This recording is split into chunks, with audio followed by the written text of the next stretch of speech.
সরকারি চাকরিতে প্রবেশের বয়সসীমা ৩৫ চাই। করা উচিত কি না?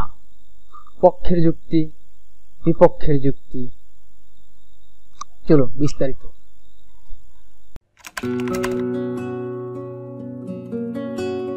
নাগরিক যদি জীবনের পুরো ৩৫ বছর যদি দৌড়িয়ে কাটিয়ে দিয়ে ব্যর্থ হন, তাহলে বাকিটা সময় তিনি কি করবেন?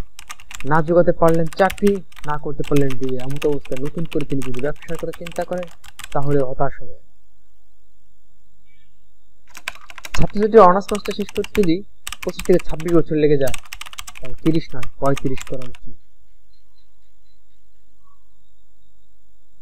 চাকরিতে প্রবেশের সময়সীমা বৃদ্ধি করা হলেও বিভিন্ন পদের বিপরীতে চাকরি প্রার্থীর সংখ্যা ব্যাপক হারে বৃদ্ধি পাবে, সেই সঙ্গে বৃদ্ধি পাবে বেকারত্ব।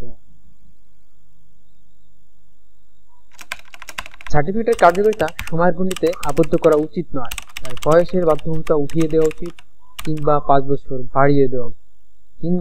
বাড়িয়ে ৩৫ করা উচিত।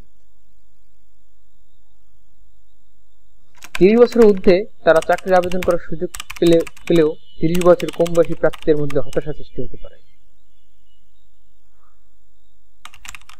বিভিন্ন দেশের সরকারি চাকরিতে প্রবেশের বয়সসীমা ইন্দোনেশিয়া ৪৫, ভারত ৩৫, শ্রীলঙ্কা ৪৫, যুক্তরাষ্ট্র ৫৯, তাহলে আমাদের কেন ৩০? কমপক্ষে ৩৫ করা উচিত। ৩৫ বছর শেষ করেন আর এরপর চাকরি না পান, তবে কোয়ালিটি টাইম হারাবেন। প্রস্তুতি নিতে জীবনের অনেক সময় চলে যাবে, জীবন গড়তে হয়।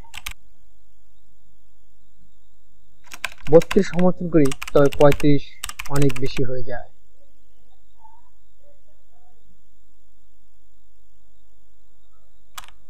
পঁয়ত্রিশ হলে অনেক তরুণ তরুণী ৩৫ থেকে ৩৬ এর আগে বিয়ে করতে চাইবেন না, এতে পিছিয়ে পড়তে পারে একটা জাতি।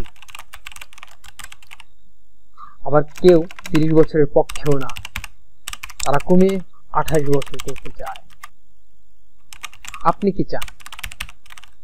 আপনি আপনার পক্ষে মূল্যবান মতামত জানান, কিংবা কোন পয়েন্ট আপনার কাছে যৌক্তিক মনে হয়নি বা হয়েছে।